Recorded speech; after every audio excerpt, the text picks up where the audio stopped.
Hey, this is Mr. James, and today we're talking about special right triangles.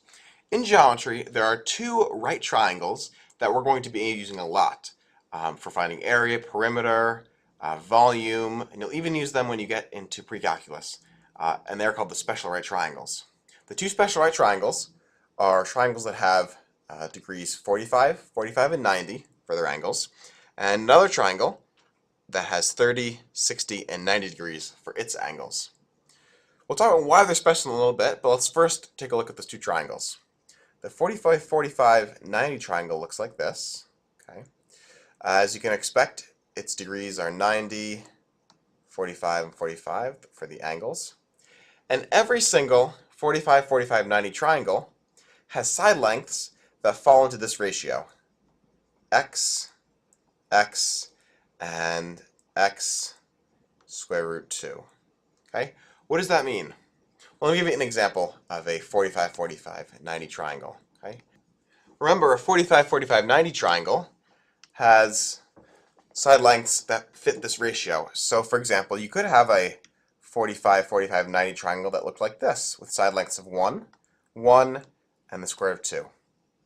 You could have a 45, 45, 90 triangle that looked like this, with side lengths 2, 2, and 2 square root 2.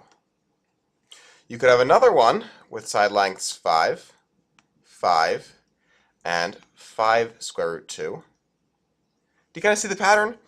In any 45, 45, 90 triangle, the two base lengths, or the lengths of the legs, those two right there, are the same.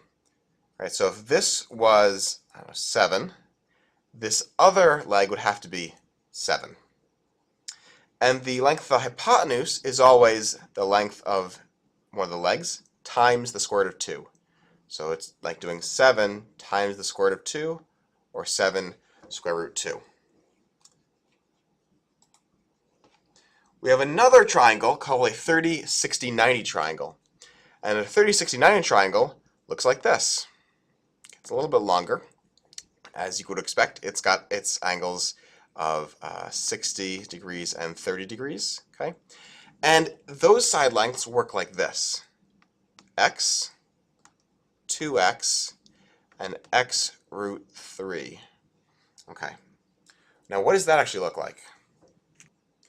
Right, so we have a 30, 60, 90 triangle here, and so here's an example of what a 30, 60, 90 triangle might look like. It could have side lengths of 1, 2, and the square root of 3.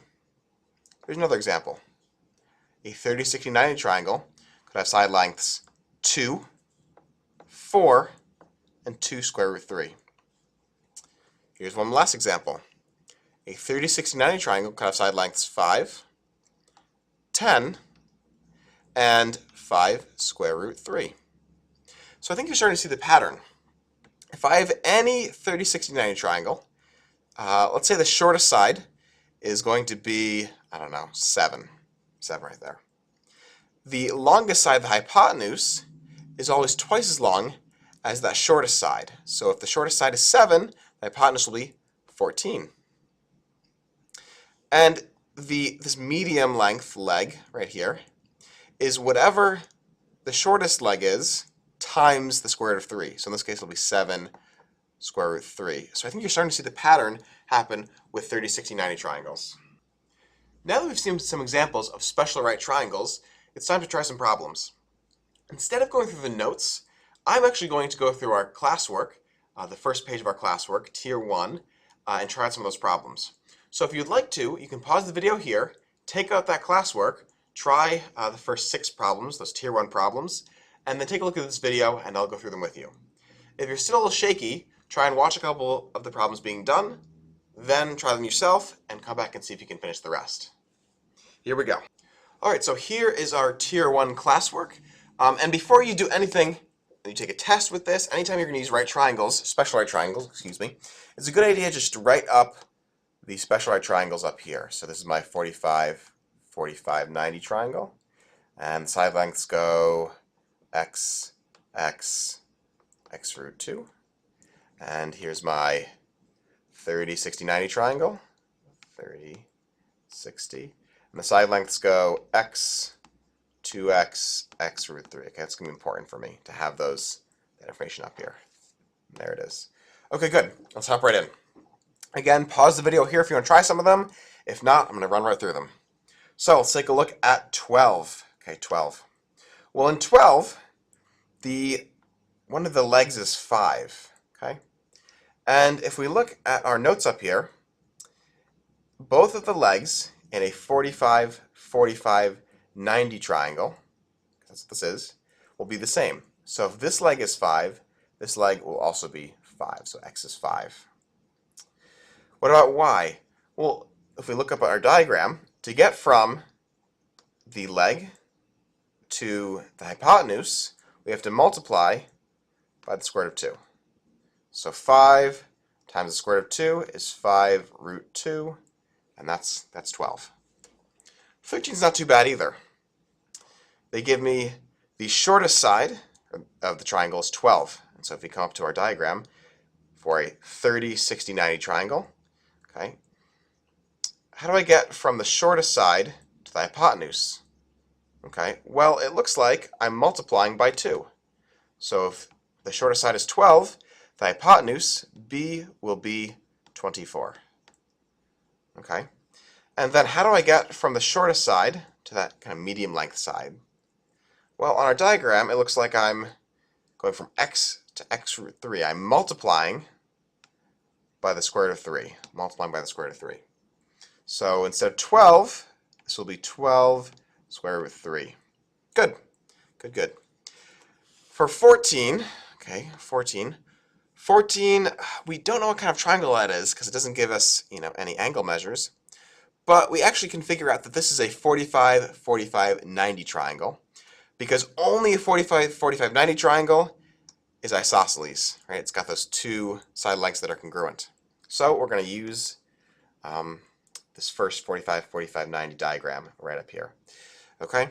And so let's see. Well, I know that this leg is 2, and we just talked about to get from the leg to the hypotenuse of a 45, 45, 90 triangle, you multiply by the square root of 2. So this will be 2 square root 2.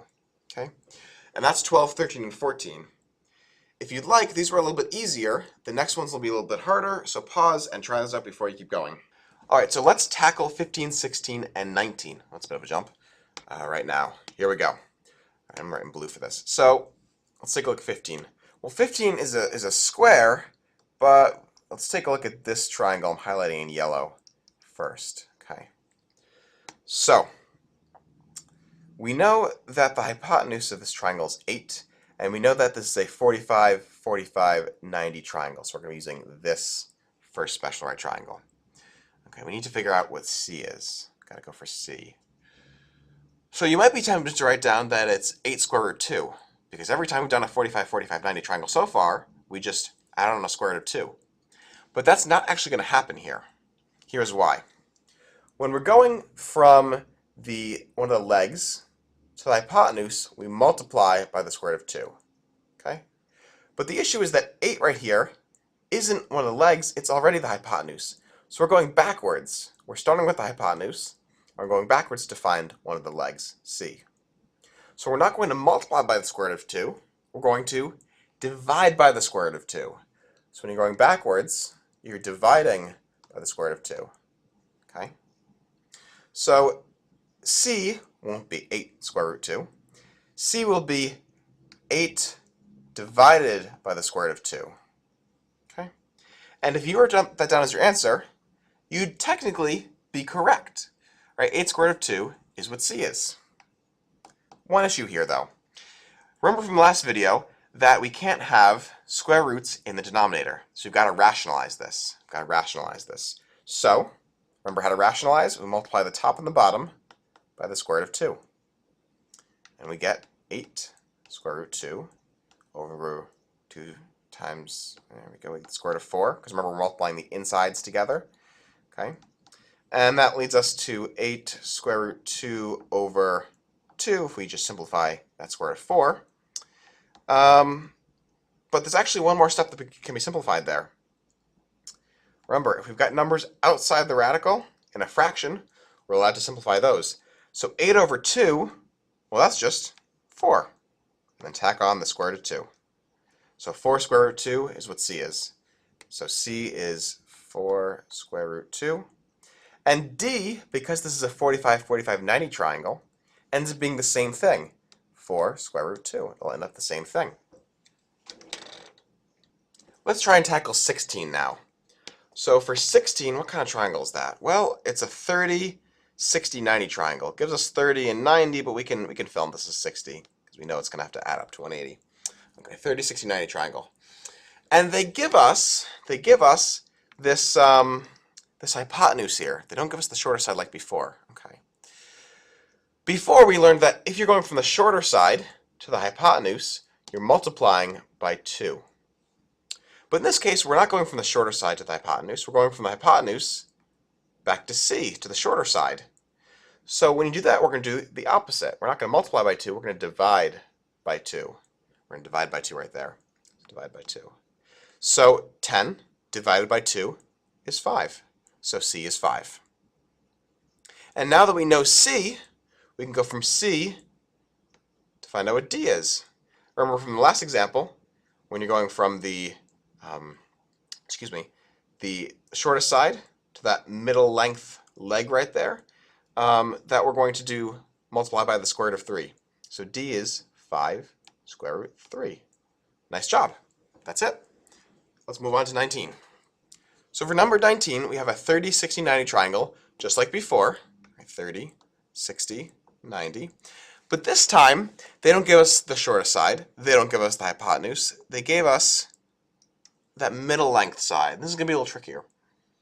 We need to go ahead and figure out what the shortest length side is and the longest length side is. Okay. So before in the last problem, when we were going from the shortest length side to that medium side, we multiplied by the square root of 3. Let me put that on our little diagram here. We multiplied by the square root of 3. This time we're going to do the opposite, right? To go backwards, we're going to divide by the square root of 3. Divide by the square root of 3. So to get from 8 to what f is, we'll have to divide by the square root of 3. Okay, so that means f is 8 divided by the square root of 3. And just like 15, technically, that's the answer. But just like 15, we have an issue having a square root in that denominator. Right? We don't want that there. So just like 15, we're going to rationalize it. We're going to multiply by the square root of 3 on the top and the bottom. Okay? The top becomes 8 square root 3. Okay? The bottom becomes the square root of 9. And then the top can't be simplified at all, so we just write that again. And the bottom can be simplified to be 3. There's nothing else to do here, right? The top and the bottom, there's no simplifying that can be done here. Nothing we can do. So f is just 8 square root 3 over 3. That looks a little awkward, but it's okay, because in the bottom there are no radicals, and there's nothing left to simplify. So that's what f is. But once you found f, getting h isn't that bad. Remember, to go from the shortest side to the hypotenuse, you're multiplying by 2. Multiplying by 2. And so I have 8 square root of 3 divided by 3. I'm going to multiply that by 2. And remember, you can only multiply the outsides of the square roots together. So h will end up being 16 square root of 3 over 3. And that's what h is. And that ends number 19. Before we finish up, let me give you a quick preview into some of the problems on the next page. Problem 22 says, the perimeter of a square is 80 inches. Find the length of one diagonal. Well, here's a square. If the perimeter is 80 inches, that means each side is 20 inches. 20, 20, 20, 20. And here is the diagonal. Well, look at this. This is a 45, 45, 90 triangle. And I bet you could figure out how long the diagonal is. Similar with 23. The perimeter of an equilateral triangle is 42 centimeters. So if I had an equilateral triangle and the perimeter is 42, each side is going to be 14 centimeters. Okay? And if I drop a height, hey, that's a 30, 60, 90 triangle. Sorry, 60, 30. And using that, I bet you can figure out what that height is. Good luck. and I'll see you next class.